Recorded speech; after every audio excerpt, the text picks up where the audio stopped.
Друзья, всем привет! Каждую весну, где-то в начале-середине апреля, у нас активно начинается сокодвижение в березах.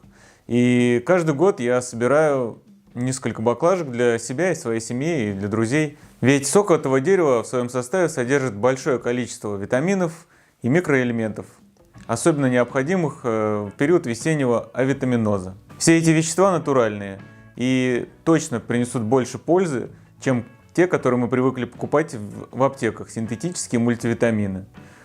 Но, естественно, если сок собирать вблизи дорог или возле мусорок, то он принесет больше вреда, чем пользы. Но имейте в виду, некоторым людям березовый сок противопоказан. Эти люди имеют, например, аллергию на пыльцу березы, либо у них болезнь желудочно-кишечного тракта на стадии обострения, либо острая форма мочекаменной болезни. И особенно важно не давать березовый сок, желательно не давать березовый сок детям до 12 месяцев. Так вот, я хочу вам рассказать и показать пару способов сбора сока, которыми обычно пользуюсь. И бонусом покажу, наверное, самый необычный способ в интернете, который я видел.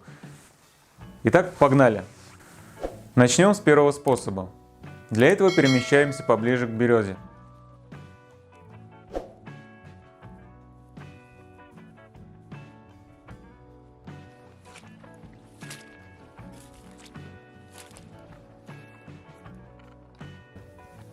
Для начала нужно просверлить отверстие 5 мм. И да, для всех способов нужен будет шуруповерт. Я думаю, это уже не проблема. Сейчас этот инструмент должен быть у каждого. Самый простейший китайский можно и за 1000 рублей купить. Так что даже не хочу рассматривать варианты без него. Это удобнее, и после такого отверстия остается мало следов, и оно легко заделывается веткой или чем-то подобным, тем самым не нанося вред березе. Так вот, после того, как сделали отверстие, берем вот такой штуцер, продается в магазине самогонных аппаратов, и вставляем в отверстие.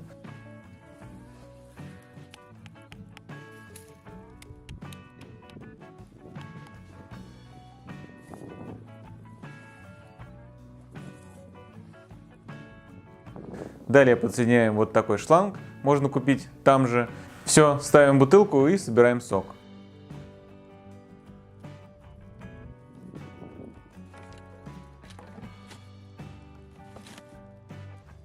Второй способ я считаю идеальным. Пользуюсь им чаще всего. Для него покупаем в аптеке капельницу и убираем иглу. Она нам больше не пригодится. В крышке от бутылки делаем пару отверстий. Одно на 5 мм, а другое на 1,5 мм.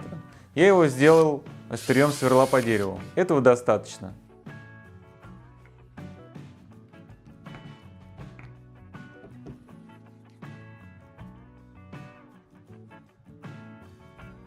Из нижней части капельницы, там где была игла, снимаем пластмассовый переходник, на котором была насажена игла, и вот эту резинку продеваем в отверстие в крышке.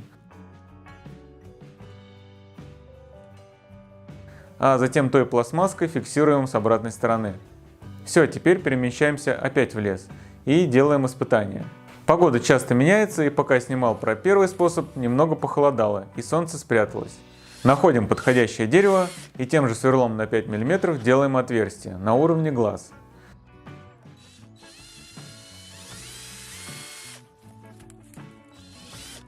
Сок уже начал сочиться. Снимаем защитный колпачок с верхней части и плотно вставляем в отверстие. Все, мы видим, как колбочка наполняется и сок стремится вниз. А на другом конце у нас плотно зафиксированная крышка. Чем же хорош этот вариант? Капельница стоит дешево, около 25 рублей. Она стерильна. В систему не попадут насекомые и разная грязь, так как все плотно закрыто. Только в крышке есть одно дополнительное отверстие в 1 мм для выпуска из бутылки лишнего воздуха. Через колбу капельницы легко наблюдать за интенсивностью течи сока. После сбора я просто меняю бутылку на другую. И вот через несколько часов опять выглянуло солнце, и я увидел полную бутылку сока.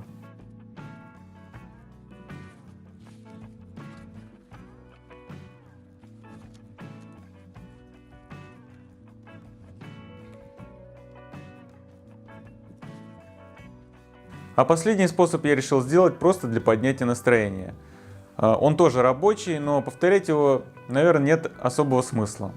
Так вот, берем вот такой штуцер, используется вроде для газовой плиты. И, понятное дело, устанавливаем его в дерево, просверлив отверстие и слегка его туда забив.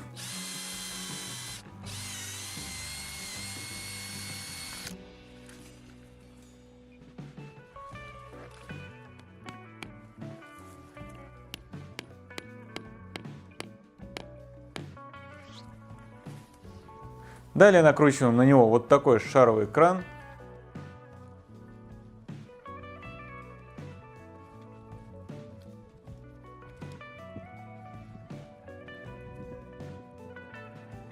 Открываем подачу и собираем сок.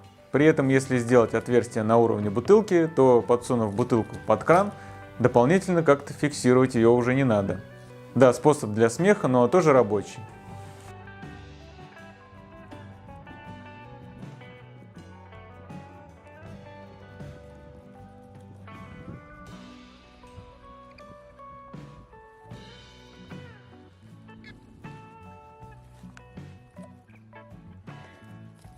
Друзья, после сбора сока обязательно забивайте отверстия. Я взял в мастерской мебельные шканты, но можно воспользоваться и обычной веткой, так, чтобы она входила в отверстие плотно.